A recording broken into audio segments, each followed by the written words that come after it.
Welcome to ಚಿತ್ ಕಿಟೀಸ್ friends kitchen. ಇವತ್ತು ನಾನು ಮೂಲಂಗಿ ಹುಳಿ ಅಂದರೆ ಮೂಲಂಗಿ ಸಾಂಬಾರು ಮಾಡ್ತಾಯಿದ್ದೀನಿ. ಈ ಸಾಂಬಾರು ಅನ್ನೋ ಹೆಸರಿಗೆ ಒಂದು ದೊಡ್ಡ ಇತಿಹಾಸ ಇದೆ. ಅದೇನು ಅಂತ ತಿಳ್ಕೊಳ್ಳೋಣ ಬನ್ನಿ. ವೆಲ್ಕಮ್. ತಂಜಾವೂರಿನ ರಾಜನಾದ ಶಹಾಜಿ ಅವರು ಛತ್ರಪತಿ ಶಿವಾಜಿ ಅವರ ಮಗನಾದ ಸಾಂಬಾಜಿಯವರನ್ನು ಊಟಕ್ಕೆ ಕರೆದಿದ್ರಂತೆ.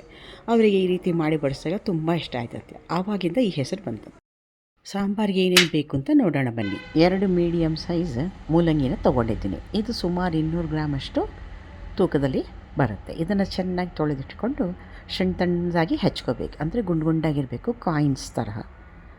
ಜೊತೆಗೆ ನಾನೀಗೇನು ಮಾಡಿದ್ದೀನಿ, ಒಂದು ಮೀಡಿಯಮ್ ಸೈಜ್ ಟೊಮೆಟೊನು ಕೂಡ ಚೆನ್ನಾಗಿ ತೊಳೆದು ಹಚ್ಚೋದಕ್ಕೆ ರೆಡಿ ಮಾಡಿ ಇಟ್ಕೊಂಡಿದ್ದೀನಿ. ಈ ಟೊಮೆಟೊನ ಈಗ ನಾನು 4 ಭಾಗವಾಗಿ ಹೆಚ್ಕೋತೀನಿ. ನೋಡಿ, ಈ ರೀತಿ ಹೆಚ್ಕೊಂಡಿದ್ದೀನಿ.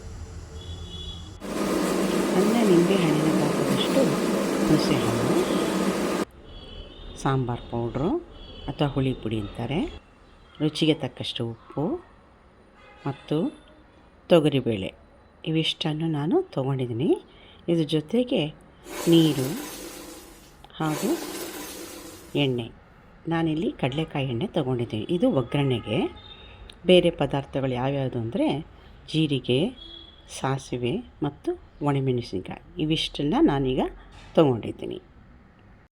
ಸಣ್ಣ ತೆಂಗಿನಕಾಯಿನಲ್ಲಿ ಅರ್ಧ ಹೋಳಷ್ಟು ತೊಗೊಂಡಿದ್ದೀನಿ. ಜೊತೆಗೆ ಇಂಗು ಕೂಡ ತೊಗೊಂಡಿದ್ದೀನಿ. ಈಗ ನಾನು ಮೊದಲಿಗೆ ಒಗ್ಗರಣೆ ಹಾಕ್ಕೋತೀನಿ. ಒಗ್ಗರಣೆಗೆ ಕಡಲೆಕಾಯಿ ಎಣ್ಣೆ ಹಾಕ್ಕೊಂಡು ಅದಕ್ಕೆ ಸಾಸಿವೆ, ಜೀರಿಗೆ, ಮೆಣಸಿನಕಾಯಿ ಹಾಕ್ಕೊಂಡು ರೆಡಿ ಮಾಡ್ಕೊತೀನಿ. ಈ ಒಗ್ಗರಣೆಯಲ್ಲೇ ನಾನು ಮೂಲಂಗಿನ ಮತ್ತು ಟೊಮೆಟೊನ ಬೇಯಿಸ್ಕೊಂಡಿದ್ದೀನಿ. ನೋಡಿ, ಬೆಂದಾದಮೇಲೆ ಈ ರೀತಿ ಕಾಣುತ್ತೆ. ಬೇಳೆನ ಕುದಿಯೋಕ್ಕೆ ಇಟ್ಟಿದ್ದೆ. ಅದು ಎಷ್ಟು ಬೆಂದಿದೆ ಅಂತ ನೋಡೋಣ ಬನ್ನಿ. ಮುಕ್ಕಾಲು ಭಾಗ ಬೆಂದಿದ್ದೆ. ಈಗ ನಾನೇನು ಮಾಡ್ತೀನಿ ಅಂದರೆ ಒಗ್ಗರಣೆಯಲ್ಲಿ ಬೇಯಿಸ್ಕೊಂಡಿರುವಂಥ ಮೂಲಂಗಿ ಮತ್ತು ಟೊಮೆಟೊನ ಹಂತವಾಗಿ ಹಾಕಿ ಮಿಶ್ರಣನ ಚೆನ್ನಾಗಿ ಕಲಿಸ್ತೀನಿ. ನೋಡಿ, ಈ ರೀತಿ ಕಾಣುತ್ತೆ ಮಿಶ್ರಣ. ಕಲಸಿರುವಂಥ ಮಿಶ್ರಣ ಚೆನ್ನಾಗಿ ಕಲಿಸ್ಬೇಕು. ಕಲಸಿದಾದಮೇಲೆ ಇದನ್ನ ಕುದಿಯಲು ಬಿಡಬೇಕು. ಇದು ಚೆನ್ನಾಗಿ ಕುದಿಬೇಕು. ನೋಡಿ, ಈಗ ಕುದೀತಾ ಇದೆ. ಈ ಸಮಯದಲ್ಲಿ ನಾನೇನು ಮಾಡ್ತೀನಿ, ರುಚಿಗೆ ತಕ್ಕಷ್ಟು ಉಪ್ಪು ಹಾಕ್ತೀನಿ. ಆಮೇಲೆ ಹುಣಸೆ ಹಣ್ಣಿನ ನೀರು, ಕಿವಿಚ್ಕೊಂಡಿರುವಂಥ ಹುಣಸೆ ಹಣ್ಣಿನ ನೀರನ್ನ ಹಾಕ್ತೀನಿ.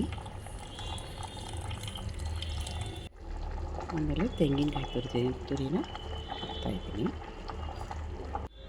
ಇಂಗು, ವಾಸನೆಗೆ ಇಂಗು, ಘಮಕ್ಕೆ. ಆಮೇಲೆ ಸಾಂಬಾರು ಪುಡಿ ಹಾಕಿ ಚೆನ್ನಾಗಿ ಕಲಿಸ್ತೀನಿ. ಈ ರೀತಿ ಹಾಕೋದು ಯಾಕೆ ಅಂದರೆ ಗಂಟಾಗಬಾರ್ದು ಸಾಂಬಾರು ಪುಡಿ, ಅದಕ್ಕೋಸ್ಕರ. ಆಮೇಲೆ ಚೆನ್ನಾಗಿ ಕಲಿಸ್ಬೇಕು. ಒಂಚೂರು ಗಂಟಿಲ್ಲದೆ ಕಲಿಸ್ಬಿಟ್ಟು ಕುದಿಯೋಕ್ಕೆ ಬಿಡಬೇಕು.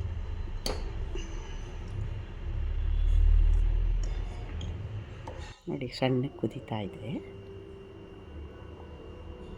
ಇದು ಚೆನ್ನಾಗಿ ಕುದಿಬೇಕು. ನೊರೆ ಎಲ್ಲ ಹೋಗಬೇಕು.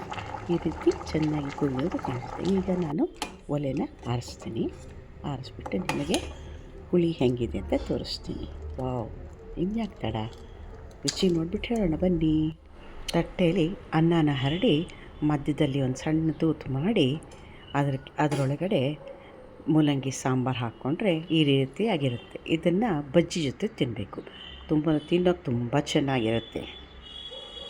ವಾವ್, ಅನ್ನದ ಜೊತೆ ಮೂಲಂಗಿ ಸಾಂಬಾರು ಹಾಕಿ ಕಲಸಿದ್ರೆ ಹೀಗಿರುತ್ತೆ. ನೋಡಿ, ಎಷ್ಟು ಚೆನ್ನಾಗಿದೆ. ಇದನ್ನು ನಾವು ಯಾಕೆ ಬಿಡಬೇಕು, ಬಾಯಲ್ಲಿ ನೀರು ಬರೋ ಥರ ಇದೆ. ಇದ್ರ ಜೊತೆಗೆ ಬಜ್ಜಿ ಹಾಕ್ಕೊತಿದ್ದೆ, ತುಂಬ ಚೆನ್ನಾಗಿರುತ್ತೆ. ಬನ್ನಿ, ತಿಂದ್ಬಿಟ್ಟು ಹೇಳೋಣ. ವೆಲ್ಕಮ್.